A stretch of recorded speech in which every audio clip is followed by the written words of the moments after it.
Herzlich willkommen zum zweiten Vortrag in der Bautriebreihe. Wir haben heute einen ganz besonders ehrenvollen Gast hier. Also wir sind hoch erfreut, dass er zu uns gekommen ist. Herr Professor Sill hat es eingefädelt, kann man sagen. Und ich freue mich, ihn begrüßen zu können. Das ist Dr. Daniel Biau. Er wird gleich nochmal eingeführt von Herrn Professor Sill, der also ein paar Stationen seines Lebens beleuchten wird. Und dann werden Sie vielleicht merken, wie toll das ist, dass er heute Abend bei uns ist und nicht an der UDK. In English, I'd like to welcome very much Mr. Dr. Daniel Biau. He will hold us a lecture about cities and bridges. And perhaps it will be a bridge between you and our faculty, architecture here. And I'm very happy that you come to us. Thank you. Thank you. So, thank you very much.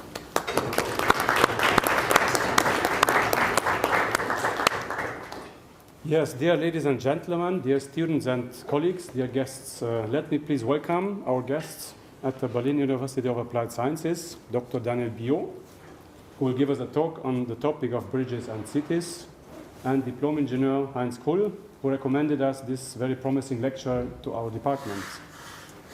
Ich hoffe, Sie sehen mir nach, diese Einleitung in Englisch zu halten. Der Vortrag selber wird auch in Englisch sein. Daniel Biau is a doctor of sociology from the Sorbonne in Paris, and also an engineer with a degree from the famous École Nationale des Ponts et Chaussées, also in Paris. Dr. Biau has worked from 1994 until 2011 at the United Nations as Deputy Executive Director and as Director of Regional and Technical Cooperative Division of UN Habitat. In this function, he consulted more than 60 countries in the fields of urban planning and human settlement and published numerous articles in these domains. He gave lectures on the topic of bridges and urbanism in many countries such as USA, Canada, China, Japan, Malaysia, but also France, and now Germany.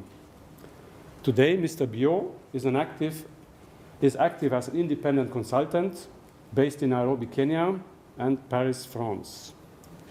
Before handing over to Mr. Biau, I would like to mention that this lecture has been organized by Bautrieb Berlin, an independent and student-centered initiative from architecture students for architecture students. Bautrieb Berlin has also prepared a small reception with drinks right after the lecture, somewhere in the ground floor. Mr. Biau and Mr. Kull, please feel welcomed at our University of Applied Sciences. We are very much looking forward to your lecture on the historic role of bridges on urban development. Monsieur Biau, Monsieur Kull, soyez les bienvenus. La parole est à vous. Merci.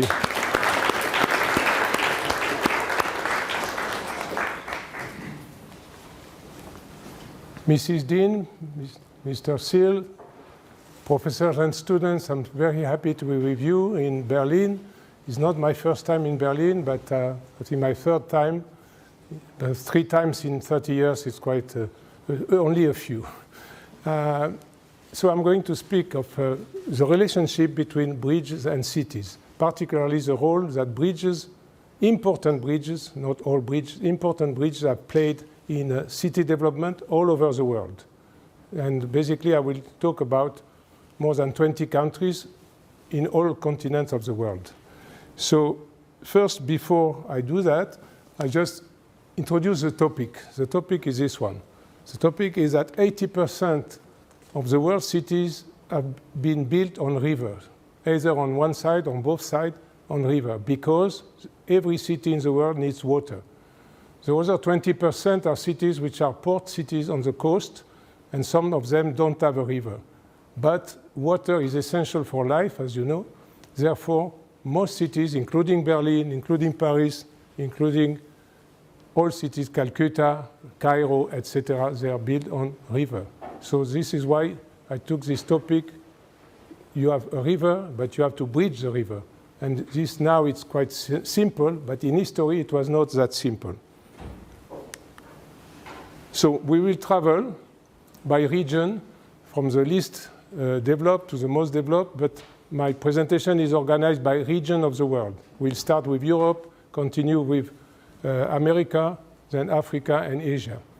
Now, just a word for the non-specialist. The first bridges were the one on the left. This one is a modern one, but what we call footbridge in the Himalaya. This was 3,000 years ago. In fact, the first guys who built bridges are monkeys. I should not tell you that, but the first bridge builder were monkeys, were able to cross rivers using braided vines in the Himalaya. The second category of old bridge are the pontoon bridge, 6th century before our era, to cross big distance. With a pontoon bridge is a series of boats linked to each other with a deck, a wooden deck on top. These are the pontoon. After that, we moved to the civilized world, that is essentially to one particular city, which is Rome. So I will start with Rome, and we go on to St. Petersburg for Europe, then we move to America. So Rome, I know many of you are architectural students. Rome is the mother of all cities. 2,000 years ago, Rome had reached 1 million people, the largest city in the Western Hemisphere, just in competition with some Chinese city. So Rome invented almost everything: urban design, urban registration, multi-story building, water supply, aqueducts, sewer, slums for the poor, and bridges. Bridges that we are going to see at the moment. This is the main river in Rome, the Tiber River, with a small island in the middle called Tiber Island. This is where the city was born on the left bank, that is on the right of your slide. This was the city was born only on one side of the river, and there is a small island. The Romans invented the first technology of bridge building that you see in the Pont du Gard here in France. You can see in the Segovia, other Segovia aqueduct in Spain. This is a masonry, that is stone blocks linked to each other with a mortar composed of cement, of lime and pozzolana. So they invented the first mortar. They also invented the cofferdam. So this is Fabricius going to this small Tiber Island, the oldest urban bridge still intact and used. So 62 years before our era.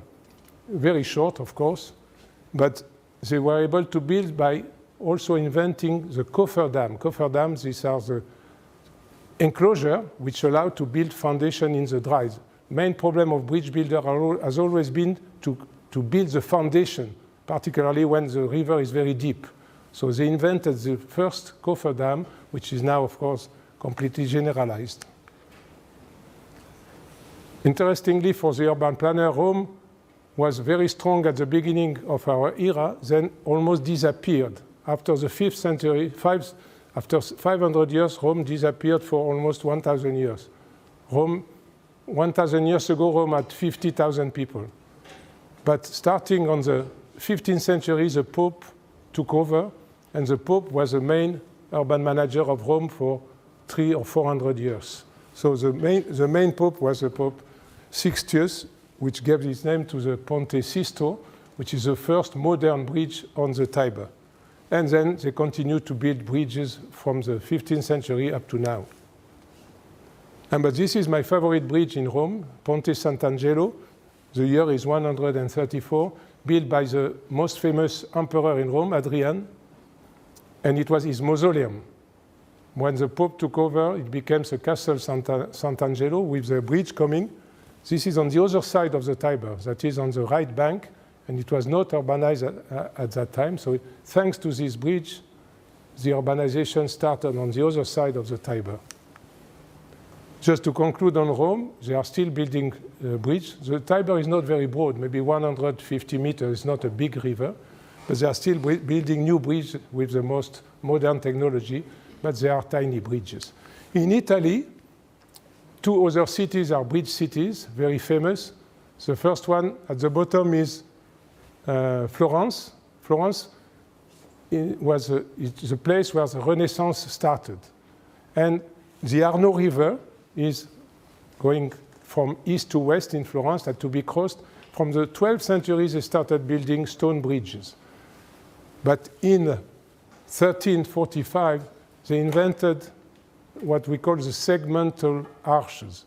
That is, up to that time, arches were what we call semicircular. That is, it was half a circle. Here, it's no longer half a circle. It's a segment of a circle, which was more difficult to build. But you need, of course, very thick piers, 6 meters broad. And the other innovation in Florence was to build on the bridge. From that time to the 18th century, it was a tradition for bridge in downtown to be built with houses.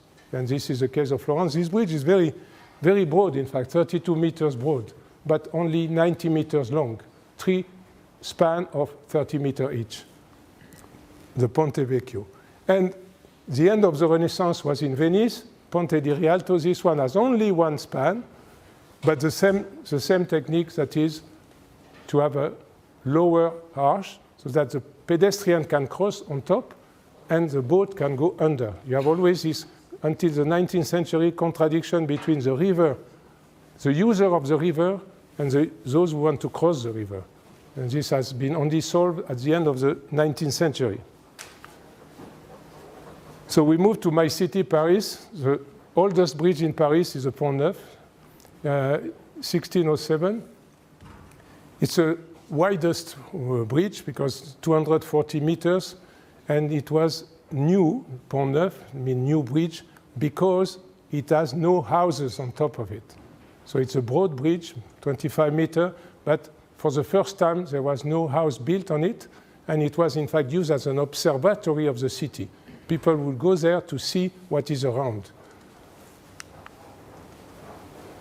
And you see on the left is what we call the grand arm of the Seine, 7 span, and on the right 5 span, and in the middle you have the island of La Cité.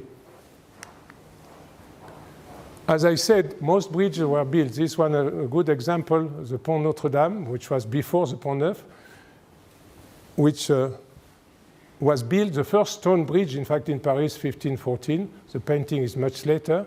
But all these inhabited bridges houses were demolished in the late 18th century, both in London and in Paris, for security reasons or health reasons. So this house would disappear around the year 1780. Same thing in London. London has the longest inhabited bridge called the Old London Bridge. And this bridge, you have to know, in Paris is the most decorated bridge probably in the world. Alexander III, named after the Russian Tsar. It was about the friendship between France and Russia. It's just 1 arch, 107 meters long, in steel, of course. At that time, steel has been put in place. Steel appeared in the year 1860, 1870, together with cement. Cement and steel were born at the same time. And here it's interesting with the decoration. It's very broad, 40 meters, and it goes to the Invalides, the dome of the Invalides, you see. And interestingly, the foundation of the bridge are obliques. They are not vertical. They follow the arch. Now, third city is Amsterdam. Amsterdam, like Venice, is a city of canals. It's a city where water had to be domesticated. And Amsterdam is typically the city of the 17th century. At that time, Amsterdam was #1 city in Europe in terms of individual income, extremely rich because of international trade, export, import, all going on the canals. So this is a recent view, of course, of Amsterdam. 3 main canals, 1 main river, and plenty of islands, of bridges, of different sizes. I mean, the first bridge in Amsterdam were girder bridge, wooden bridge. Then they built this kind of bridge in the 17th century, where they were so strong. But then later on, they had to build new bridges because the boat could not go under. Okay. So this is why they built this kind of bridge. Magere Brug means skinny bridge. In the second half of the 19th century, the bridge is just in the middle. You see, it's a 9 span, but only the central span open. Bascule bridge means that they open like that. And this is a river. The river is called Amstel, which gave its name to the city Amsterdam. So this was a new generation of bridges, the bascule bridge of the 19th century, because at that time, 19th century, the boat had to go through. There was a lot of traffic on the rivers everywhere in the world. And this is very famous painting from Vincent van Gogh. This bridge is in France, in fact, but they were everywhere, the bascule bridge, for the second half of the 19th century. After that, they were no longer used because the river traffic went down. Now we go to London. London is a city which is 2,000 years old, but which took off and became the first city in the world in the 19th century. London reached 6 million people in the year 1900. That is the largest city in the world. This is the oldest bridge in London, but which was rebuilt. There was a Westminster Bridge much before. The old London Bridge that I mentioned earlier, inhabited bridge, was from the 13th century. So they had already a bridge much earlier, but this is, at the moment, the oldest bridge, going to the House of Parliament in London and Big Ben.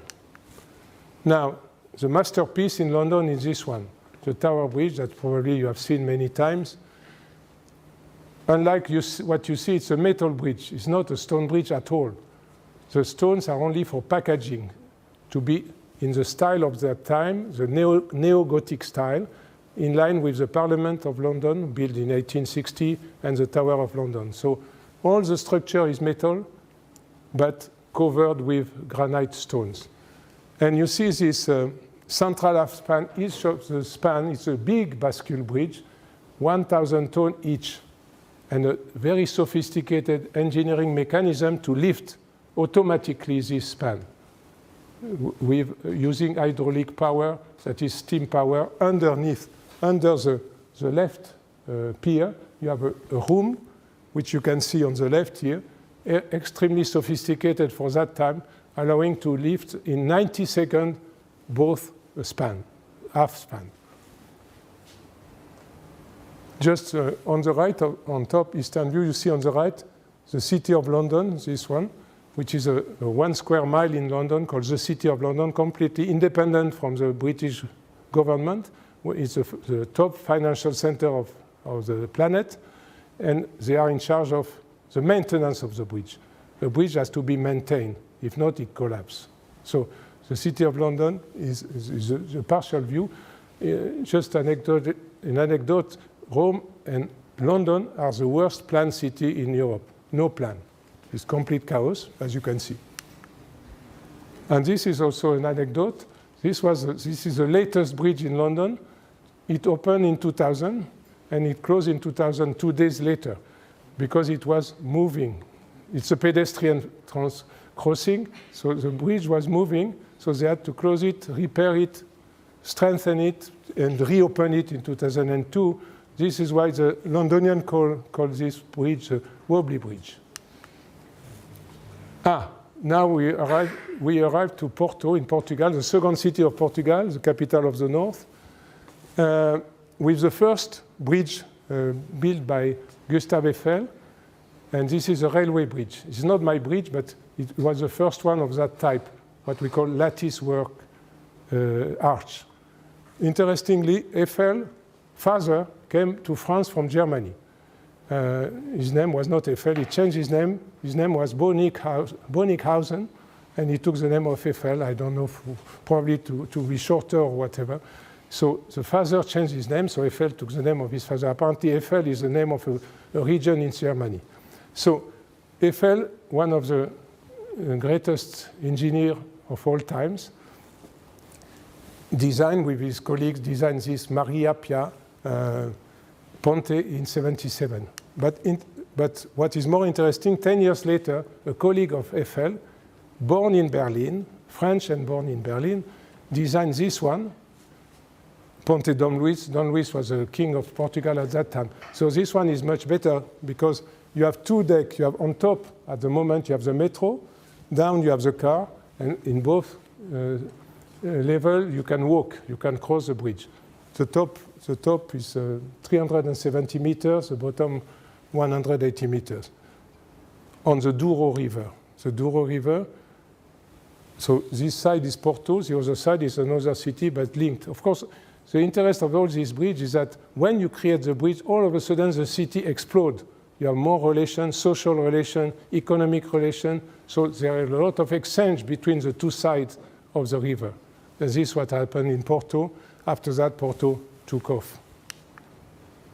So the river is Douro. Porto is a port, as its name says, and we arrive on the Atlantic Ocean just after 2 or 3 kilometers. Now, Prague, of course, we are close to Prague. That's my favorite bridge in Central Europe on the Moldau. These are old bridges. The old bridge in Prague was built in the 14th century when the King of Bohemia, Charles IV, was the dominant power in Central Europe. This is a bridge, Karlov Most. Most means bridge in a Slavic language, so the Charles Bridge. It took 45 years to build. It's more than 500 meters long. And here now it is pedestrian, of course. And it is in central Prague. When you arrive in Prague, that's the first thing you have to visit. It's Charles Bridge, of course. And it's a huge bridge. You see the cathedral on top. The same architect designed the cathedral and the bridge, Peter Parler. John of Nepomuk is well known for the bridge builder because he's the patron saint of bridge builder. He's the one who was drawn into the Vltava, the Moldau, by the king because they disagreed on some points, so they killed the priest, and he became the patron saint of bridge builder. So this is on the left bank, the bridge goes in the city. It doesn't stop on the bank, it continues in the city.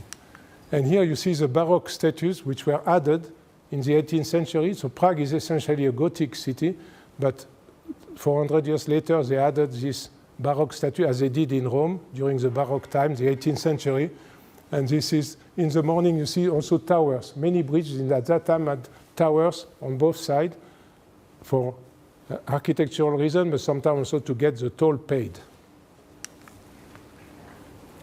Here are my favorite German bridges. I don't have a specific chapter on Germany in my book, but I have my favorite, particularly Regensburg, because Regensburg is so old and so strong, more than 200 meters on the Danube. It's really a beautiful bridge, and it was the inspiration for the bridge in Prague. It was before Prague, not only before Charles Bridge, but before Judith Bridge, which was before Charles Bridge. So this one is one of the first stone bridge in this region. Of course, Cologne, you know Cologne, built in the beginning of the 20th century, destroyed at the end of the war in 45, rebuilt, and beautiful with the cathedral behind, which is not really good for the cathedral itself because it's a railway bridge with 1,200 trains per day. So the busiest railway bridge in Europe. But it's beautiful. And Oberbaumbrücke, that this one you know, of course, which is a neo-Gothic also. It was the same time as the Tower Bridge in London, exactly the same year. Also the neo-Gothic, but in a different style. And again, with 2 levels, with the metro on top and the traffic on the first deck. Budapest. Budapest, it's a miracle. Budapest, until 1849, there were Buda and Pest, completely separate.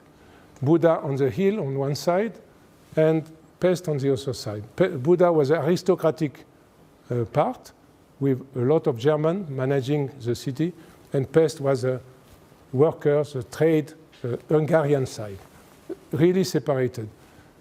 But they decided in 1840 that a bridge was needed. Before that, as in many cases, they had a pontoon bridge, a bridge of boat, that you have to dismantle every winter because of the ice.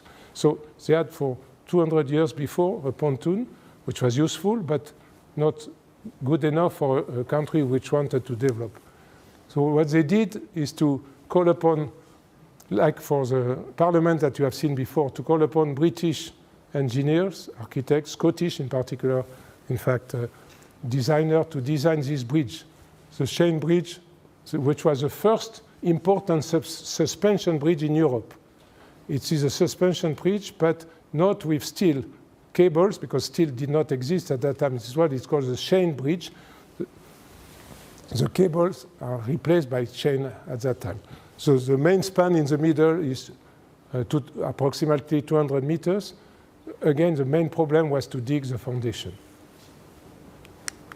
So this was in 49. In 1867, there was the Hungary and Austria joined force in a compromise called in German der Ausgleich. You may know that if you have studied history. So Hungary, it became the Austro-Hungarian Empire in 67. And in 1873, Buda and Pest, thanks to the bridge, united in a single city, Budapest. And this thanks to the bridge, and thanks, of course, to the compromise of 67. A tradition, so Széchenyi was the count, the aristocrat which pushed the project in the 40s, in the 1840s. The tradition in bridge building at that time was to put some lions on the first piers or at the entrance of the bridge. You see this bridge in many other bridges. These lions on many other bridges. Oh, here we go. No, it's my last city in Europe. We go to Russia, St. Petersburg. St. Petersburg, like Amsterdam and Venice, is a city of canal and hundreds of bridges. St. Petersburg, is, for the urban planner, is a mystery. It was founded in 1703 by a simple decision of the Tsar, Peter the Great. He decided that the capital should move from Moscow to St. Petersburg. He didn't finance any study, anything. He just decided. And it was absolutely stupid, crazy, because it was inadequate for urban development. It was a marsh, it was water everywhere. But they succeeded, they did it. They did it in 30 years, the city. In fact, he created the city in 1703 around 3 houses, and only 10 years later, it became the capital of Russia, and they had to transfer all the aristocracy from Moscow to St. Petersburg. So here you see the Neva, the big river. Initially, the Neva was too broad, too big, 500 meters to be crossed. They didn't know how to build such a big bridge, but they built a lot on the side of the Neva, on the south of the Neva, where they created many canals, and they created many bridges. The main 2 rivers on the southern side of the Neva are this one. Fontanka, you see, you have a bridge, a small bridge every 100 meters. You have maybe 300 of those in St. Petersburg. And the other important river, Moika, the same. You can walk, and these bridges are, most of them, very aesthetically designed. They are beautiful. I mean, everybody was competing to have the most beautiful bridge. But then finally, in the 19th century, they created the first permanent bridge, starting in 1850. And again, St. Petersburg took off. It was the birth of the Russian capitalism, second half of the 19th century. And St. Petersburg became the 3rd city in Europe. London number 1, Paris number 2, St. Petersburg number 3, bigger than Moscow. And this is the Trinity Bridge, almost 600 meter long, built by a French company. At the same time, this was to celebrate the 200 years of St. Petersburg. Exactly for 200 years, they opened the bridge, which is also well decorated with candelabra, etc. And which is a simple bascule bridge at the moment. So on the Neva, at the moment, you have 9 bridges which open at night frequently. And particularly in summer, you have the boat crossing and the crowd on the bridge clapping, expressing their enthusiasm to see all these boats crossing one Palace Bridge, Trinity Bridge, 9 bridges like that. And there are also always these 300 or 400 bridges on the canals. Okay, now a parenthesis. Bridges are good for social interaction, for economic development, for every kind of reason, and they are a boost. They were a boost in city development all over the world, but they are also one of the best targets for military action. Here, that's the the bridge that you have seen before in Budapest, the chain bridge, January 45, the German army demolished all bridges in Budapest. At that time, there were 4 or 5. All bridges were demolished in 2 months. That was fortunately rebuilt relatively quickly, but it was rebuilt, in fact, in 4 years, but it was a target. Same in Florence, by the way, except in Florence, they were all destroyed except the Ponte Vecchio. That's why Ponte Vecchio is still the oldest bridge, 600 years old. This you know, of course, better because it's very recent, it's ongoing.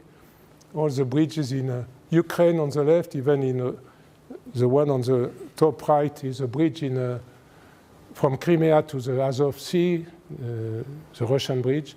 So, and this is, I mean, dozens of bridges are being destroyed in Ukraine. So this is typical of any war. And this one, Mostar, is the one with whom I will finish my European tour, is in Bosnia-Herzegovina. This was the beginning of the war in the Balkan, and this bridge was demolished by the Croatian army, and I explain why. So it's a bridge called Stari Most, that means old bridge. Stari is old, Most is bridge. 1566, extremely old, older than the Pont Neuf in Paris, built by the Ottoman. At that time, this region, all the Balkans were under Ottoman control, Ottoman rules. And Ottoman had very good engineer, and particularly a famous engineer, the best architect of that time, engineer architect Sinan, Mimar Sinan, who designed something like 70 mosques in his own country, in what is now Turkey. But Sinan also designed some bridges. So it was a student of Sinan who designed this one. It's only one arch, 30 meters, in stone, in limestone, which was impossible to do at that time. It's very high, 21 meters from the river. So it was a marvel of Ottoman engineering, and it was demolished because for the Croatian, it represented the past, the Muslim occupation, etc. You see on the left here, you have the Muslim part of Mostar, the Islamic part, the mosque, you see a mosque. In fact, here I take a photo from another mosque. And on the right is more or less the Croatian or the Christian side. So there was, in the Balkan, 3 religions, Orthodox, Catholic, and Muslim fighting each other, etc. But the good thing in Mostar is that it was rebuilt. It was destroyed in 93, and in 94, it was rebuilt with the international cooperation, and we rebuilt it using exactly the same technique. So it was a kind of archaeology. The same type of stone, the same iron clamps to link the stone, and with molten lead to consolidate the bridge. There is a beautiful National Geographic movie on this bridge, on the reconstruction of Mostar. So Mostar, which was a symbol of violence and war, became a symbol of reconciliation thanks to this bridge.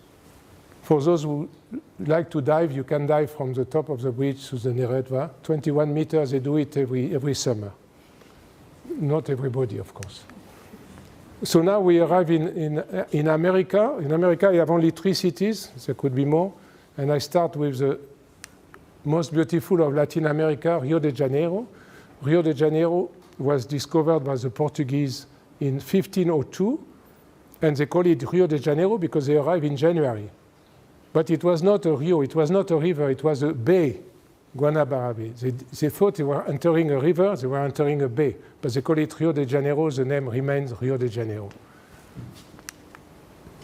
The oldest colonial building in Rio de Janeiro is this one. It was an aqueduct because Rio de Janeiro, as it was not a river, had no water. So they had to bring the water from the mountain and ending in this Arcos de Lapin, which is only 18 meters high and 200, 300 meters long. So it was initially an aqueduct. So this is taken from helicopter. And this is a place where you see on the right, the bottom right, is very close to the central business district. It's not in the favela side, which are on the hills. It's at the sea level, basically, this bridge. And it's I let you, the quote is from some website. this is where you have to go. If you want to go to a party in Rio de Janeiro, you go there. On Saturday evening, samba, caipirinha, etc. So this is really the most lively place. Now, on top of this former aqueduct is a tram, because now they have water. They don't need anymore an aqueduct, but they have put a tram going to the hills. Last slide on Rio. This is the most modern part. To cross the bay, the bay is immense. So this bridge is 13 kilometers long. It's a typical beam bridge of the 20th century, 21st century also. Crossing the bay, going to Niterói, which is the town opposite. Rio is 13 million people. Niterói is just 500,000, but it opens on the ocean and the offshore exploration, etc. So this bridge, economically, while Arcos de Lapa is socially very important, this one is essential economically. So the bridge plays a role, social and economic. Now we arrive at the capital of the world. The capital of the world, as you know, is New York. This is why I have added on the UN building, I have typed UN, United Nations. This is where the United Nations headquarters is based since 1952, and on the East River. So this is the capital of the world. At the moment, there are 19 million people in New York, but the bridge have played an essential role. That's the East River. So the UN headquarters is on the East River, which again is not a river. It's a part of the ocean. It's an inlet from the ocean, but it's called East River. And you have the bridges built at the beginning of the 20th century, all suspension bridge. At that time, it's the main, for big crossing, it was always suspension bridge. But my favorite bridge is the one at the very end, going to the Liberty Island. At the very end, this one. The Brooklyn Bridge, for me, is the most beautiful bridge in the world. So built, as you see, in 14 years of building. It was completed in 1883. And it goes from Brooklyn on the left to Manhattan on the right, because the workers were in Brooklyn crossing every day. Before that, again, they didn't have a pontoon because the currents are too strong, but they had a ferry from the start. From the beginning of the 19th century, they were crossing by ferry, many accidents, and they had to build a bridge. The story of this bridge is excellent. There are many books on Brooklyn Bridge, but the most interesting is the story of John Roebling. John Roebling, again, a German engineer, born in Germany, and moved to the US at the age of 25.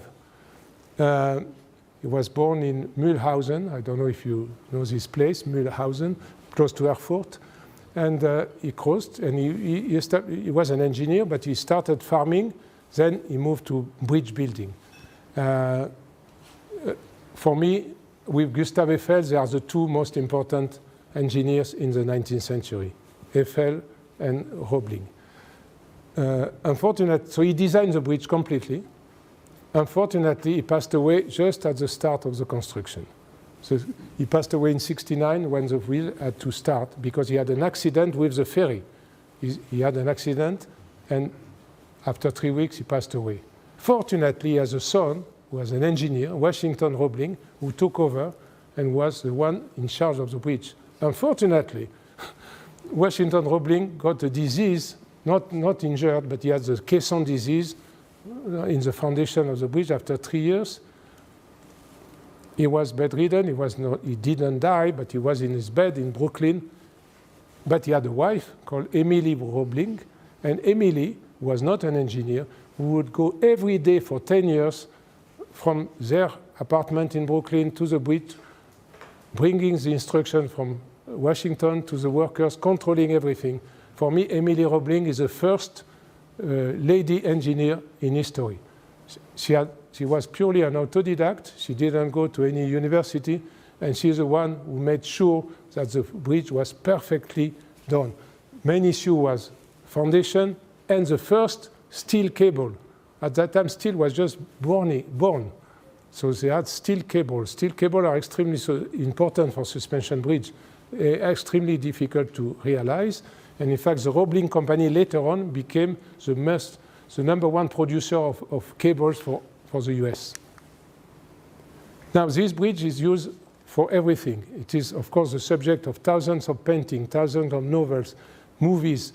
It's also demonstrations. This was a movement, Occupy Wall Street in 2011. They are on the bridge. It's used for everything, for fashion photography, for everything. These two pierces tower, the granite tower, are on every postcard, etc. So when you arrive in New York, first thing to do is to walk on top of the Brooklyn Bridge. You have Manhattan on one side, you have Brooklyn on the other side, you have the East River. You are in paradise. I mean, you don't see this girl over there. These are some friends on the Brooklyn Bridge. Brooklyn Bridge also is a meeting place. You say, oh, let's meet on the Brooklyn Bridge. It's only 450 meters for the main span, but in total it goes into the city. It's 1.6 kilometers. Oh, just another parenthesis. I said before it was bridges are military target, but they're also very fragile. If you don't maintain your bridge, it will collapse. So here I give only 3 examples. In red are the casualties, the number of people who passed away in the accident. In Quebec, twice.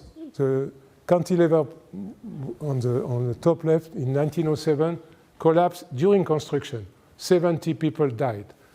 They redesigned, rebuilt, 1916, 9 years later. The central span that you see, the cantilever, so there is a central span hanging on the 2 sides, collapsed again. Another 13 people died. So this Quebec bridge, in the beginning of the century, in total, 88 people passed away. There are other examples. In Tacoma Narrows on the west coast of the US, beginning of July 1940s, this was a suspension bridge, a bit like in London, but worse. Moved like that, and the cars went out. Fortunately, there was only 1 car on the bridge, and the driver could escape.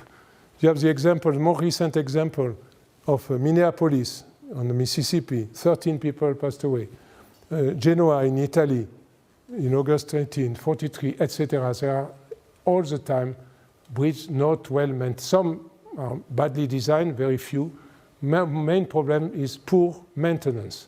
In the US, after the Minneapolis accident, they did a survey out of almost 1 million bridges, 25% are not maintained properly. And I think in Germany or in Europe, it's the same. Okay, last city in America, San Francisco, that you probably know. Here you see on the right of the picture, we see the bridge, the Bay Bridge. San Francisco, like Rio, is a bay, so you have to cross the bay. And initially you cross with a ferry, but then quickly you need a bridge. And in fact, you need 2 bridges. They built at the same time in the 1930s, 2 immense bridges. The Golden Gate, which is well known, but it is not an urban bridge. It's an infrastructure bridge on the coast, on the Pacific coast. And the other bridge that you see on the right of the big slide, the Bay Bridge, which is 7 kilometers long, crossing the bridge from San Francisco downtown to Oakland on the other side of the bay. And this bridge was essential in terms of economic development because the bay became a full economic entity. Here is where the ferry was used to start. So this is the western span of the Bay Bridge. In fact, there are 2 suspension bridges linked with a big, in the middle, a big anchor. So you have 2 bridges on one side. Then the road goes into a tunnel, and then it goes to the eastern span, which is this one, which is brand new. And you have to know that San Francisco is of course, in an earthquake-prone area. There was a huge earthquake in 1906. Half of the city collapsed completely. That is 250 people were homeless. There had more recently another earthquake in 89. A part of this bridge collapsed. So it's really a very dangerous place to build. So what they have done, the Americans, they have built the most modern bridge in the world, this one. at a simple cost of 6.5 billion US dollar, 6.5 billion US dollar, billion, not million. The most expensive, already this bridge, the Bay Bridge was the most expensive in the 30s in the world. Now this one is most expensive today, 6.5 billion. And it's very sophisticated. At the end of the show, I will show you 2 minutes of the movie on this bridge, which is extremely sophisticated. And I don't want to go into detail except if you have a bridge engineer here. But you see the dimension, 80 meters wide, the widest in the world. There is no other bridge of 80 meters wide. I mean, the traffic on this bridge on 7 kilometers is absolutely enormous. And in the US, as I said, the country of bridges, like China, in fact, these big countries have many rivers and many bridges. You can see the Bascule Bridge in Chicago. On the Chicago River, you have 18 Bascule bridges working. The boat can go. Portland, Oregon, also bridges. Philadelphia, this bridge was designed by a Polish-born American engineer trained in Paris. Pittsburgh, Roebling built a bridge in Pittsburgh. I could have many of these slides, but if you are a bridge fan, you have to go to 20 American cities, and they are usually, if they are old, they are well designed and they are aesthetically beautiful. If they are recent, aesthetic has disappeared. Okay, we go now to the other continent. We start with Egypt. So this is the Nile River in Cairo. Cairo is 1,000 years old, but for 900 years, Cairo was built only on one side of the river, that is on the right bank, that is on the eastern part of the Nile. Until the 19th century, Cairo was only on one side, until they built, around the year 1872, the first serious bridge on the Nile, and this was at the same place that you see here, and this was the second generation at the same place, which allowed Cairo to develop on the left bank and grow to become the largest city in Africa, at least in terms of population, with now 22 million people. And it's a city which is working. It's one of my favorite cities in the world. It's chaotic and working. So the bridge on the Nile. Again, like in New York, this bridge is where the Egyptian revolution took place in 2011, demonstration on the bridge. You see the opera is at the end of the bridge. This is the island that we see at the bottom. From the island, they were coming from the suburb, going to the downtown Cairo demonstration, and President Mubarak had to resign. Okay, I say from my window because we recently went on holiday for Christmas to Cairo, and we like to take with my wife always a room on the bridge. So this one, I can give you the room number if you want, but when you have the option of an hotel, so this is the same bridge from my window. But of course, they have more recent bridges like this one, 6th of October bridge, built in 96. Initially, it was just to cross the Nile, but then they extended in the city, and now it's 20 kilometers long. When we were there in December, I said that it was called 6th of October bridge, but we are 15 kilometers from the Nile, but they kept the name all over. So this is the 6th of October. There are a number of other bridges. Egypt, like China, like Turkey, invest a lot of infrastructure. Here we are in Algeria. Constantine is the main city in east part of Algeria. And Constantine is interesting. In the Arab world, it's called the Arab city of bridges because of this site. The site, it's a big canyon on the river Rumel, big canyon. Initially it's a Roman city, but they had to build a number of bridges, very high. And this one is the longest built in 1912. If you go to Luxembourg cities, they have the same bridge by the same French engineer in Luxembourg with these 27 arches, with the curve. A bit complicated bridge and a bit difficult to maintain, but extremely useful again for the economic development of Constantine. So you see the main arch overlooking the mosque. The bridge is 450 meters long, but it's a bit narrow. And recently, as in many other cities, they have the latest technology, the most frequent now, what we call cable-stayed bridge, which is built by the Brazilian company in Constantine to cross the same valley. So they have 7 bridges of all kinds of generation. And now there is only one city in sub-Saharan Africa, which is Saint-Louis du Senegal. The name comes from Louis XIV. This city was created on the island that you see in the middle. Saint-Louis proper is just the island, 400 meters wide, 2 kilometers long, and it was the capital of West Africa, of French West Africa for 300 years. Out of this small territory, you have the Senegal River in 2 arms, and you have the Atlantic Ocean on the left. What they did, there was a French governor, an engineer from Lille, from France, who was the governor of Senegal. In the mid-19th century, he developed the city, and this is when the city became the capital. And in his name, they created this bridge, the Faidherbe Bridge. So this bridge had to be replaced. It had to be replaced in 2011 because it didn't work. It is what we call a swing bridge. A swing bridge is a bridge which opened like that, not bascule bridge, but swing. They had to replace it, but as each span is independent, they could take an old span, move it out, put a new one. 24 hours. It's just like a Lego, you know. So here is the most difficult span, is the rotating span, the swing span. This one took 48 hours to be replaced. So they would come with a barge, dismantle, move it out, bring the new one, painted, fixed. It's a very narrow bridge, but very important, because if not, you have an island. So here you see how it was during Faidherbe, after Faidherbe, 1897, a pontoon. It was during the building of the bridge, you know, on top right. You have the old one, the pontoon, and you have the new one under construction in 1897. You see that Saint-Louis has a big bridge and small bridge going to the ocean. That was the president of Senegal opening the bridge.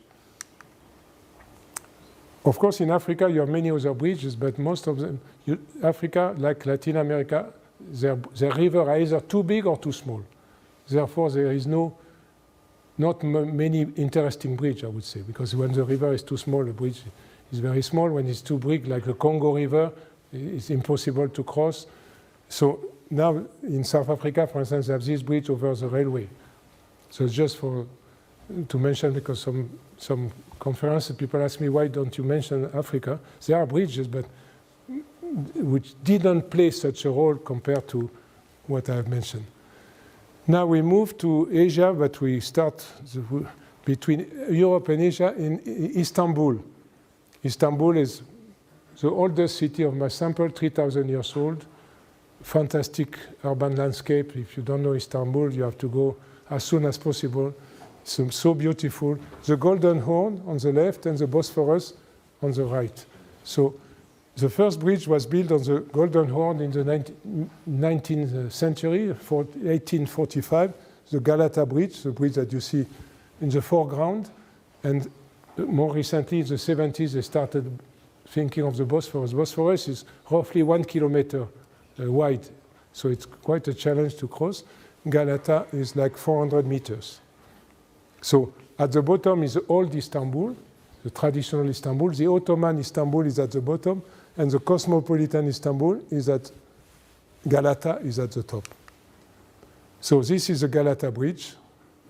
So now they have rebuilt the bridge 5 times, but the first one was in 1845, and you see a photo at the top, a postcard of the end of the 19th century, it was still at that time a pedestrian bridge. So now you have 2 levels. The top level is for cars and metro and pedestrian, and the lower level for restaurants, shops, music, etc. And fishermen, of course. And so this bridge is multi-purpose bridge. It's used for everything, and it's a bascule bridge, but they rarely open the bascule. So this one is maybe 30 years old. And now we talk of the new bridge between Europe and Anatolia. That means the first intercontinental bridge in the world, linking Europe to Asia, Anatolia. This bridge, 1,500 meters. It's a bridge, suspension bridge, as you can see. but the towers are on the banks, not in the water, so it makes their life easier. A German company was involved in the building, and it was open for the 50 years of the Turkish Republic, 73. It's called the Bosphorus Bridge. You have the Ortaköy Mosque, the bridge. And now they have built 2 more bridges on the Bosphorus. The last one on 2016 at the start of the Black Sea. So they have 3 bridges on the Bosphorus at the moment. But the main one is this one because it opened Istanbul to the development of the Anatolian side of the city, which is a fast-growing part of Istanbul, which is now more than 15 million people. Istanbul is counted as a European city, and it is the largest at the moment. Now, interesting that just for information, Isfahan in Iran. Isfahan was the capital of Iran in the 17th century, and this is where the most progress was made in architecture. So I know many of you are studying architecture. Persian architecture is, for me, one of the top in the world in terms of Islamic architecture, but also all kinds of buildings, including bridges. So this is the main square in Isfahan and the main mosque. But what they did, the first Shah Abbas was the first important king of the Safavid period at that time. He built this bridge. Chaussee bridge, that is, chaussee means 33 arches, crossing the river.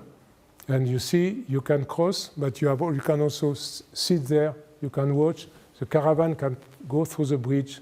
And 50 years later, his grandson built another one, smaller, but more beautiful to my taste, where you have everything.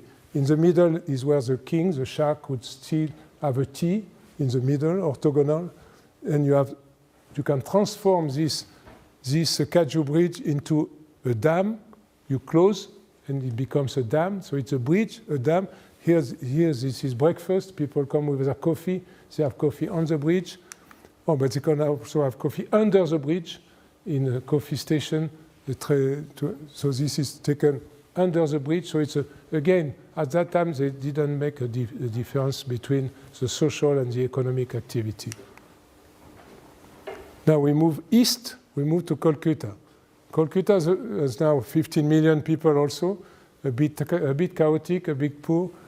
And the first bridge was a pontoon bridge, again, 1873, built by the British, which lasted, in fact, 70 years, which played a key role in the development of Calcutta, but which had to be replaced in the 1930s. Replaced by this one, Rabindra Setu. Interesting in the name Rabindra is the name of the first Literature Nobel Prize of India from Bengal. We are talking, Calcutta was the capital of the British India until 1912. So Rabindra was the name of the first Nobel Prize of Literature.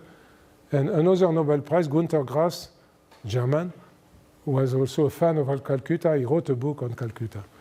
So this is the bridge, 500 meters cantilever, on the Hooghly River. Hooghly River is a river going from Calcutta to the sea, to the Gulf of Bengal, and an affluent of the Ganges. You see, again, I insist on maintenance. You know, they are painting the bridge. You have to repaint your bridge. You have to maintain the bridge. I insist always. But they still have ferry because they don't have enough bridges in Calcutta. It is the busiest bridge in the world in terms of pedestrian crossing. 150,000 people cross the bridge by foot every day. And the bridge tends to be a bit short, a bit longer in the evening.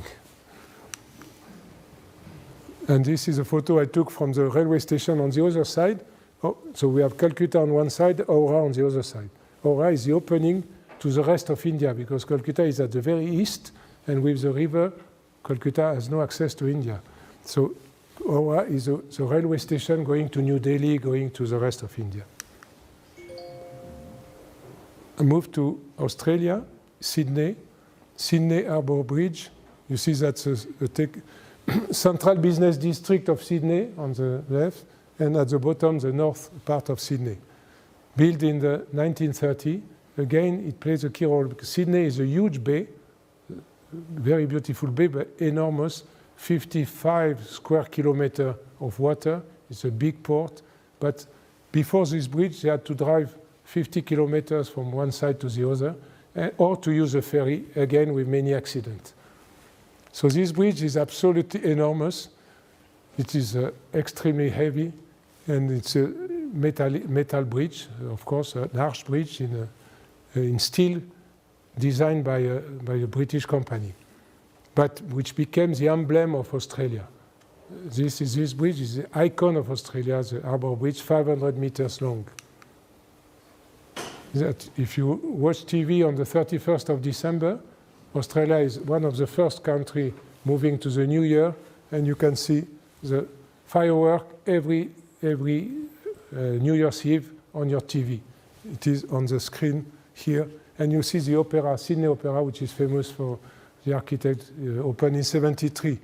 So this is also under this bridge. Now they have built a tunnel because the traffic is so much that they needed to double the bridge with a tunnel. This lady is climbing the bridge. There is a company called Bridge Climb, which bring you to the bridge, and you can visit the bridge from inside, which is very interesting, of course. Now we move to Vietnam. Hanoi is the capital of Vietnam, as you know, and it was colonized by the French at the end of the 19th century. The first thing the French did was to build a bridge on the huge Red River. At the moment that the traffic in Hanoi, in many other Asian cities, the same kind of traffic, it's coming to Africa. This kind of traffic is coming to the developing world everywhere. But what was built in 1902, the same year, Hanoi became the capital of Indochina, that is Laos, Cambodia, and Vietnam. But they built a 1.6 kilometer bridge to cross the Red River. Initially, it was essentially a bridge for the railway to go from China, from Yunnan province, to Hanoi, and from Hanoi to the east. So it was initially, it's still a railway bridge. Red River. Of course, now they are building new bridges. But when I went there for the 1,000 years of Hanoi. Hanoi was 1,000 years old in October 2010. And there was a discussion how to renovate this bridge. And finally, they decided not to renovate because it's a proof of the resistance of the Vietnamese people. During the Vietnam War, this bridge was bombarded several times by the US, Army, and was from 67 to 73, several times. It was destroyed and rebuilt by the Vietnamese. So it's kind of an emblem again, an icon of Vietnam, of the resistance of the country vis-à-vis outside power. So again, in this region of the world, you have plenty of bridges. Kobe was the longest suspension bridge when it was built, almost 2 kilometers. Singapore was the shortest. In Singapore was the first steel bridge in Asia, 80 meters long. Bangkok is a 50 kilometers long bridge for what we call a sky train. Palembang in Indonesia is a lift bridge. So you can write a lot on Asian bridges, but those that I mentioned, Hanoi or Calcutta, are really those who made the difference. We have only 2 countries left, Japan and China. This is Japan. We start with Japan. This bridge of the 17th century. 17th century is when Japan woke up, and they built this bridge for the samurai. So it's a very funny bridge design, which is now, of course, pedestrian, the Kintai-kyo. More recently, in Tokyo, they built the Rainbow Bridge, 800 meters suspension bridge. And again, that's a region where earthquakes are very frequent. and they have to work like in San Francisco, like in Istanbul, to prevent the risk of demolition through earthquake. But my bridge in Japan is symbolic bridge also. It's in Hiroshima. Hiroshima, you know, there was a summit of the G7 last week. Hiroshima, where the 6th of August 45, the first atomic bomb exploded. The target of this atomic bomb was a T bridge. You see the bridge, which is like a T. This was the target of the atomic bomb. It was completely demolished. More than 100,000 people died on the same day, and more, the same number in the following months. So this city is a symbol of the peace movement in the world. So after the war, they built the Peace Bridge, 1952, very small bridge, 80 meters, but the symbol of the peace. It's called Peace Bridge on the Motoyasu River. Hiroshima has many rivers, 2 million people, and this is a symbol of Japan. The mayor of Hiroshima is campaigning always against nuclear power, etc., etc. And finally, we move to Shanghai, the largest city in China, 25 million people. The city started around the Suju Creek, that is a river going from Shanghai to Suju. And you see the first bridge on the Suju River was the first metal bridge in China, in this one, built in 1907. Again, it's a symbol of access to modern technology in China. But what made the difference was this bridge in 91. You know, I went first to Shanghai in 86, and the discussion was, can we cross the Huangpu River? And the response was very difficult, very difficult to cross this river because the soil is very full of water, very difficult to dig, etc. But only 5 years later, they built this first bridge, that is a cable-stayed bridge on the river, very simple, 800 meters long, the main span 400 meters, from Puxi to Pudong. Interesting, Puxi is the old Shanghai. Pu means river, Puxi means west of the river. Pudong means east of the river. There was nothing in Pudong. Pudong was pure agriculture. There was absolutely no building, just agriculture. But the day they started with this Nampu Da Chao, the building started in Pudong, and now Pudong is 1/3 of Shanghai. So meaning in 30 years, they are built for 8 million people on Pudong. Pudong is a new Shanghai with towers, with superb infrastructure, 500 kilometers of metro built in 10 years. And the maintenance is a control room. Each of these, in Shanghai, they have now 4 big bridges. Each of them is followed through a control room to check that it's working correctly with 24 cameras. The lady controls everything in the Nampu Da Chao. What I like is this topic of the access on the Puxi that is on the old Shanghai through this spiral of 46 meter high, because what costs a lot in bridge building is not only the bridge itself, but the fact that you have to displace people, demolish building on both banks. In that case, it was 1/3 of the cost of this bridge is not the bridge, it's just demolition, relocation of people. And this is why they built this spiral to save land. Another topic in discussion in Shanghai is the difference between bridges and tunnels. How do you select the best option between a tunnel and a bridge? We can discuss that. Okay, concluding messages. Another image of Selma. There is a movie called Selma, I don't know if you have seen it, on the civil rights movement in the US with Martin Luther King. This is where the main event took place on the bridge in Selma, Alabama, where you have this demonstration of the black, essentially black, not only black, but essentially black American to get the civil rights. And they were beaten by the police on this bridge. And it's now a symbol, again, of the victory of the civil rights movement in the US. So the love story continues, Brooklyn being the best example. This was used, for instance, when there was the attack on the World Trade Center terrorist attack in New York, people took the bridge to escape. So I let you look at that. The role that bridges have played on social interaction, economic synergy, environmental efficiency, cultural, architectural, identity, peaceful relation, etc. All these are what bridge could do or not do, depending on the way they are discussed, they are designed, they are put in place, they are maintained, etc. So we are not going to go into philosophy, but this is extremely important. I'm talking of the key bridge. I'm not talking of every bridge in the world. Of course, in the world you have 10 million bridges. These are for the bridge, what I call the grand bridge in a particular city. And here you see gyrophobia, Gephyrophobia. Gephiro is a bridge in Greek language. So you have the phobia versus the philia.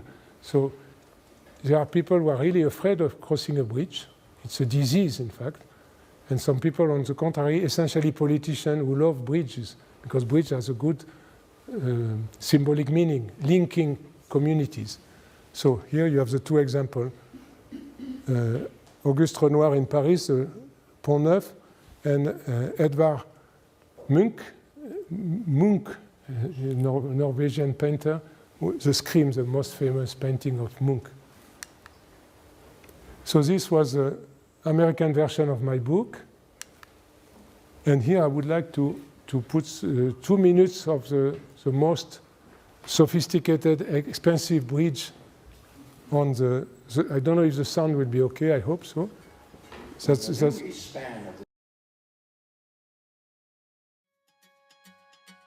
When the new east span of the San Francisco-Oakland Bay Bridge opened in September 2013, engineering history was made, and the world took note.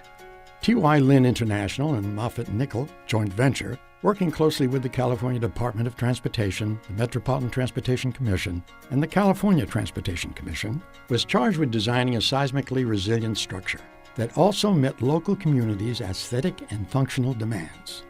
Marked by the dramatic 162-meter tower, the three-dimensional loop cable system, and the sweeping parallel roadways of the Skyway, the East Span comprises the self-anchored suspension span, or SAS, the Skyway, the Oakland Touchdown, and the Yerba Buena Island transition structure. Located within miles of two major fault lines, the East Span has a 150-year design life and is a designated lifeline structure that will be operational for emergency traffic shortly after a maximum credible earthquake. To meet stringent seismic criteria, the bridge incorporates innovations never used before in bridge design. The SAS tower features shear link beams, which act like huge shock absorbers during an earthquake, protecting the tower and limiting damage to the main structure. The SAS also employs a single 1.4-kilometer suspension cable, which is the longest loop suspension cable ever used for a bridge. Hinge pipe beams in the SAS and Skyway decks are designed to absorb seismic energy, and Skyway foundation piles were driven up to 91 meters below the water surface to anchor into stable soils, and add a slight batter or angle to increase lateral resistance under seismic loads. The Skyway's 452 precast segments are also the largest of their kind ever cast, each weighing as much as 680 metric tons. The new east span of the San Francisco-Oakland Bay Bridge is an iconic seismically resilient structure and designed to serve the people of California for generations to come. So this was for the most innovative bridge built in the last 10 years. So this book was the French version of my book. Just one slide on my school, on the École Nationale des Ponts et Chaussées, which is the first civil engineering school created in the world in 1747 to coordinate the road construction in the Kingdom of France at that time. And Jean-Rodolphe Perronnet was the most important engineer in the 18th century in Europe. He was the chief engineer of the kingdom, but he was also the director of the school.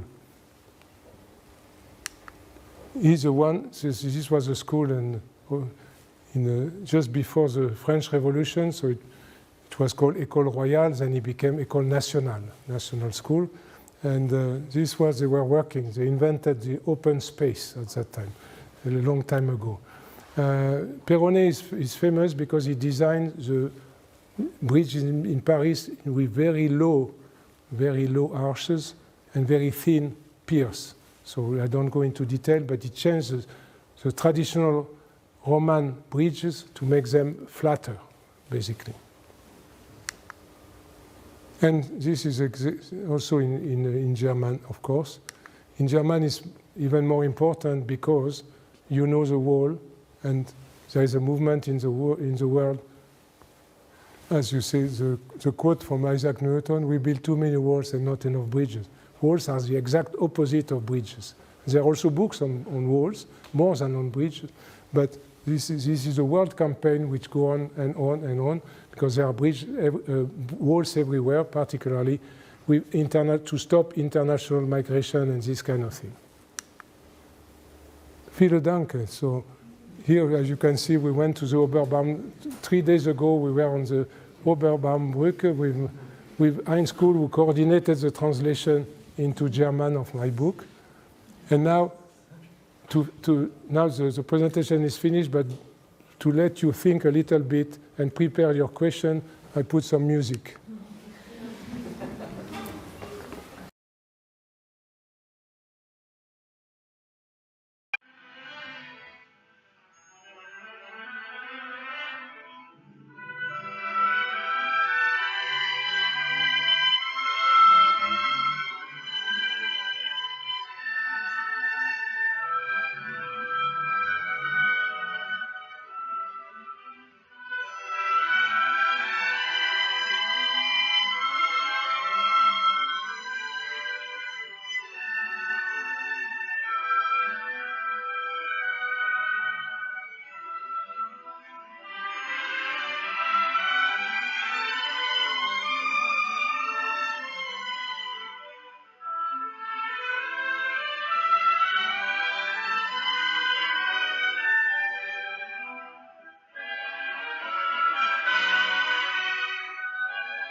Yeah, so Mr. Biau, thank you very much for your inspiring lecture. Let us give a great applause to our guest.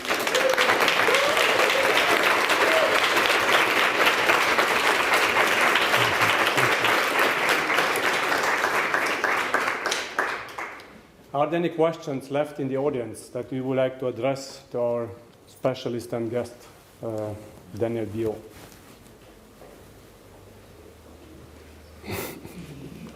Maybe to break the ice, I prepared some of the questions. Good. What would you define, or how would you conclude with your lecture? How would you define the historic role of bridges for the development of the urbanism in cities? Yes, thank you. I think we start from the main problem, the river. The river has to be crossed. And now, some cities like Berlin or Paris have been built from the start on both sides of the river, sometimes with an island in the middle of the river. And then they had to be, like in Budapest, they have to be linked. Others have been built only on one side of the river, and they have to expand on the other side, like in Florence. So in each case, in the history, at one point, from the start, they cross the river with pontoon, with ferries, whatever, but at one point, the bridge come into mind. And the location of the bridge, the size of the bridge, the maintenance of the bridge, the fact that the bridge could be tolled or not, becomes a political subject. You have to decide. For instance, the bridge in Venice took 70 years to be done because they need 30 years to agree on the tender and 30 years to select. Because these bridges were so strategic, so strategic. John Roebling, did a lot of lobbying to sell the idea of the Brooklyn Bridge. Because the bridge, I mean, there are always people against and people in favor. In London, for instance, all the maritime industry was against the Tower Bridge because the Tower Bridge they thought would block the entry into the port of London. In the 19th century, it was essential for commerce. So bridges are also political. They are a hot issue, and therefore they have so many dimensions, social, economic, political, that they play finally an important role. They influence city development, but they are in return influenced by the political games. So I cannot speak too much on that, but it's really each of these stories. In fact, most of these bridges, they have books on them. On the Brooklyn Bridge, there are several books and telling the story in detail, the way they have mobilized the support, the way they have agreed. It's quite complicated. But again, one city usually has 1 or 2 or 3 grand bridges, and this is what those who have really played a big role. In Paris, we have 37 bridges. Only a few have played a big role. Those who are crossed at a particular time of history and at a particular location. Okay, thank you very much. Maybe another question that comes to my mind, connected to the first one. You said that bridges played a very important role in history. Do the bridges of today have the same importance for a city as they had in past times, or how would you see that? In fact, it depends. I mean, the old cities of Europe, they already have their bridges. So the game is over. You need maintenance. But the new city of the developing world, like the example of Shanghai is the best, they are growing. Cairo, Shanghai, these cities are huge, much bigger than the European cities. And for these cities, the Calcutta, they need to build more. Shanghai now, they hesitate. They build more tunnels. This city of Africa also, sometimes they cannot build. For instance, between Kinshasa and Brazzaville in Congo, they don't know what to do. The river is more than 1 kilometer and with a rapid current, very difficult to cross. But for these developing countries, growing cities, bridges are on the agenda. They are on the agenda in Indonesia. Indonesia wants to build bridge not only in cities, but even between Sumatra and Java. They want to build a bridge which will be 30 kilometers long. So the developing world, this is where the bridge are under discussion. For the developed world, Europe and America, the main issue is bridge maintenance, repair, monitoring, control, because this is not done. And of course, with all the traffic, you have more and more traffic. There is also the issue of multi-purpose, like they did in San Francisco. So the main criticism of San Francisco Bridge was it was only used by cars, not by bike and pedestrian. So we discussed that and we said a bridge now, a modern bridge, a grand bridge, has to be usable by bikes, by pedestrian. You have to be able to stop on the bridge and watch around, like the Pont Neuf, an observatory. So bridges are not only just a link for the cars, but it should be a link for everything. That's the issue in Europe. The bridges have to be crossable by human beings, not only by cars, particularly at the time where cars are going to disappear from the urban landscape in this century, probably. Okay, thank you again. Are there any questions in the audience? Yes. You highlighted many positive effects that bridges bring to the world, but can you think of bridges that should have better not built because of all the negative aspects that followed? Yes, some bridges have been built at the wrong location, that's for sure, and or in dangerous places, and bridges are not always positive, and most of them are positive in terms of traffic, most of them not always. Sometimes they increase the traffic, sometimes they compete with each other, and they are overlapping, or, you know, this is an issue of urban planning more than bridge building. Urban planners are subject to, as I said, political forces, and sometimes you have to build a bridge going to the east because the leaders are on the east or on the west. So each case is specific, but I would say some bridges could be avoided, particularly not urban bridges, but infrastructural bridges sometimes are just for the show, to demonstrate, like high-rise building, skyscrapers, like they are built now in the Middle East, in the Gulf countries, Saudi Arabia, United Arab Emirates. They built the highest possible skyscraper. The current one is 828 meters high, and Saudi are building a 1,000-meter skyscraper just for the prestige. So you build something independently of the cost for the prestige. So this can happen also for the bridges. But right now, I would say very few bridges are designed by architects.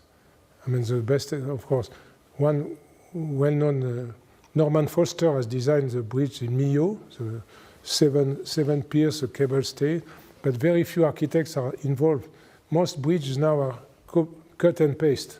You know, you take a bridge, cable stayed most of the time, and you just duplicate. But they have no, they don't create the image of the city. They just are just a crossing, and nobody cares. So I would say it's more the quality which matters than the usefulness. Most bridges are useful, but some of them are really badly placed or badly designed, or not really exciting. The bridges I present are all exciting. When you go there, you go to Isfahan, you see this bridge. How can they have built this kind of bridge? It's impossible. Or you go to Istanbul. I mean, this place in Istanbul, in Galata Bridge in Istanbul, that's the center of the city. Brooklyn Bridge is the center of New York. So it's they are the key one. I'm talking of those who are making a difference. And now, of course, in Berlin, I don't know where you can build a new bridge. No idea. You should first reopen the river first, because the river is contained.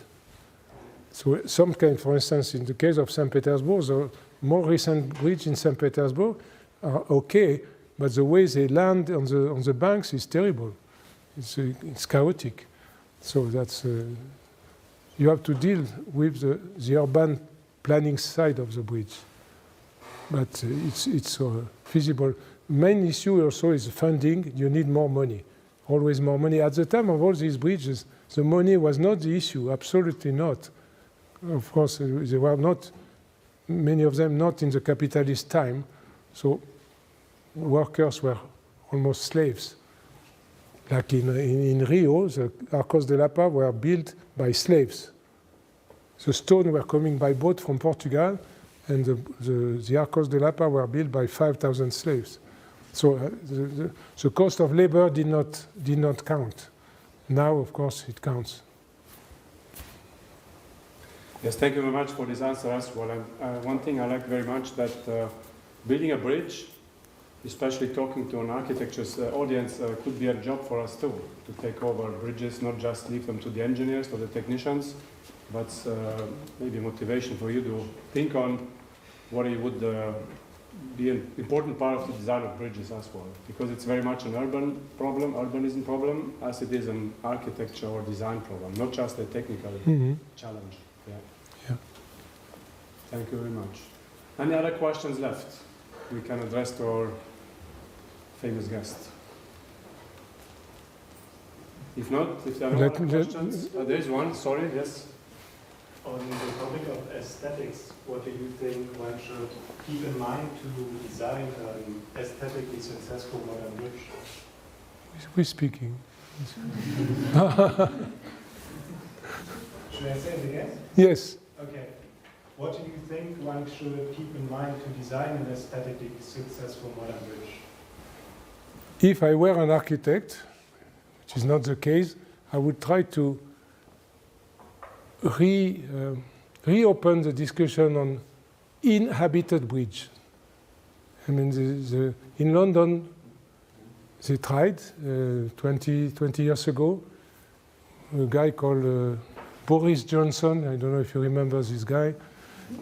He was the mayor of London, and he launched a competition about inhabited bridges for London. He wanted to add, thinking of the old London Bridge, to have a new bridge with houses on top. And there was a competition, there was a number of very good proposals, there was even an exhibition. I have the book of the exhibition, but nothing was built. I think, for me, as architect, I will try to lobby to get a new inhabited bridge with rows of houses or shops. I mean, financially, in China, they are doing it in China in a few places. They don't build houses, they build restaurants on the bridge. So you are on the bridge, you have a restaurant, and you have the terrace overlooking the river. This, you make money out of it because the owner of the restaurant are ready to pay the rent for this bridge. So this is what I would try, to go back to the era of inhabited bridges, or at least partly inhabited bridges, with a special design to accommodate more human beings on the bridge. This is something which could happen. It almost happened in London, it did not, but I think in China there are a few new bridges with restaurants and shops. I think financially it makes sense. If they were demolished in the 18th century, it's because there was no sanitation. All the waste was going to the river. So it was this kind of topic. But now we know how to manage waste. So that's something I would really like to see. But as architect, you have to build, of course, to work with engineers and on this topic. Yeah. There was somebody else somewhere. I've seen somebody else, no? Yeah. Thank you very much. Very interesting, journey you showed us all around the world. I would like to ask you, maybe it's a little bit stupid question. You saw so many bridges. Do you have a favorite one? Yes, I told you Brooklyn. I told you, no discussion about that. No discussion. Brooklyn Bridge for me is the top of the top because you have everything. You have the social, you have the economic, you have the environmental, you have the beauty. You have, when you look at the first photo of Brooklyn Bridge, it was built before the skyscraper. Okay, the skyscraper were born in Chicago in the year 1880, approximately. So this was 20 years before. But so the highest building in New York was the Brooklyn Bridge. So these towers were the highest. When you see the photo of that time, you see the small house and the Brooklyn Bridge on top. So it was kind of futuristic, but it was just correct, right? It was absolutely fantastic. So this is something, for me, I mean, Brooklyn Bridge is a dream. It's a dream come true. It's really, and it is still in good shape. It has changed. It has been with a toll initially. At one point, there was a metro. During Second World War, they removed the metro for security reasons. They brought it back. I mean, so you go to Brooklyn with a glass of wine or tea or whatever. You sit down in the evening and you see the sunset on the Brooklyn Bridge. The Tower of Manhattan. Also, what makes the difference is that it is the background of Brooklyn Bridge is Manhattan. So Manhattan, which is the fantastic landscape, urban landscape. Tower is a Brooklyn Bridge in front. I mean, that's you cannot do better. You cannot do better. And John Roebling said before. John Roebling, the designer, said in '67, before it was started, I'm going to build the greatest bridge in the world. He knew it. He was very proud in advance of what he was going to do. And he did it. He didn't see it, unfortunately. Yeah. I hope there is a street called Roebling in his home city here, because it's really amazing. But his son was quite good. There is a book called Chief Engineer, and this is an American book. It's about the life of the son of Washington. There are so many books, but one book, a biography of Washington Roebling, called Chief Engineer. And there are so many poems also. Even a Russian poem, Mayakovsky, the great Russian of the 30s, wrote a poem called Brooklyn Most, the Brooklyn Bridge. He said if humankind disappear, if everything collapses, we'll still have the Brooklyn Bridge. And this was a Russian communist who was writing that. So, so other question. Ladies, you know Emily Roebling. Emily Roebling, it's an amazing lady. I mean, a lady who managed the bridge building of the most beautiful bridge in history. And she was a star. I mean, she was absolutely a star. I don't know many, because bridge building is still very male-dominated, of course. But still, we have some bridge engineer, women bridge engineer, of course. I don't know if it is the same in Germany. In France, architecture is dominated by women and engineering by men. I don't know if it is here. Are there any other questions? If not, I would like to thank you very much again for this very inspiring lecture. It was a great honor for us Thank you. having you in our school. Thank you. Thank you.